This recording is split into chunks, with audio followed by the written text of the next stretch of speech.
Have you ever stopped to think how something as simple as a spice in your kitchen cabinet could quite literally change the course of world history? Well, it did. It launched a global race, redrew maps, and kicked off a 450-year European presence in India. And it all started with a craving. So, take a guess. What do you think it was? An everyday item that back in the 15th century was so precious, it was worth 60 times its weight in gold. I mean, what could possibly be so valuable that entire kingdoms would risk everything to find it? Believe it or not, the answer is probably sitting in your pantry right now. Spices. Yep, pepper, cinnamon, ginger, cloves. In 15th century Europe, this stuff was the ultimate luxury. And it wasn't just for flavor. It was absolutely essential for preserving meat through long, cold winters. This desperate need was what fueled the Great Age of Exploration. And that desperation kicked off what we now call the Great Spice Race. To really understand Europe's obsession, you first have to get a sense of the incredibly long and wildly expensive journey these spices took just to get to their kitchens.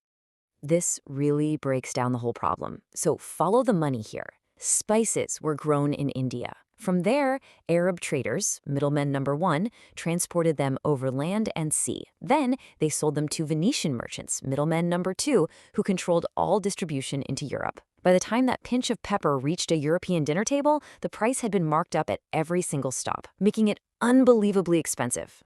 So the light bulb goes off for the European kingdoms. The goal became incredibly simple and potentially incredibly profitable.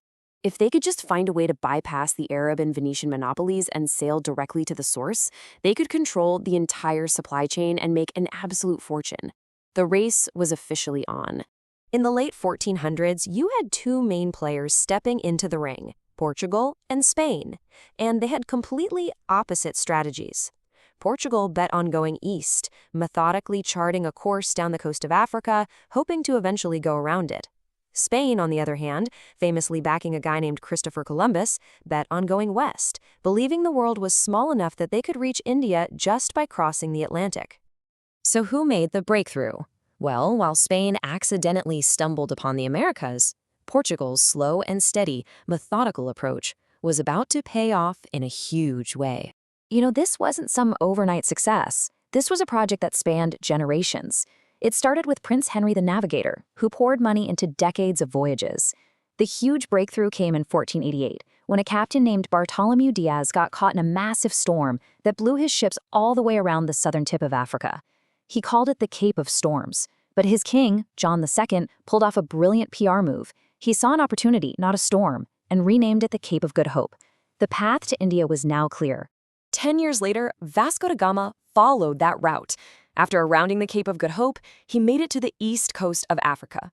And this part of the story is key, but it's often left out. The final, dangerous leg of the journey across the vast Indian Ocean was only possible because he found an expert local navigator, Abdul Majid, who knew the monsoon winds like the back of his hand and guided the Portuguese fleet straight to their destination. And on May 20th, 1498, it happened. Vasco da Gama and his ships dropped anchor in the port of Calicut, in modern-day Kerala. For the very first time, a European power had made a direct maritime link to the source of the spice wealth. History would never, ever be the same. But this moment of connection wasn't the beginning of a beautiful friendship. It was the beginning of a collision, and the motive very quickly shifted from trade to domination. Why the shift? Well, just look at this number. When da Gama returned to Portugal, the spices he brought back sold for 60 times the entire cost of his voyage. A 60x return on investment. A number like that doesn't just encourage more trade, it guarantees competition and conflict. It proved that controlling this route was worth fighting for. And this slide just illustrates that change in attitude perfectly. On his first trip in 1498, da Gama came as a trader, offering simple gifts to the local ruler. But on his second voyage, just a few years later, he didn't come to trade, he came to conquer, leading a heavily armed fleet of warships. The second time around, da Gama's goal was a total monopoly. He demanded that the local ruler, the Zamorin, kick out all the Arab merchants from the city.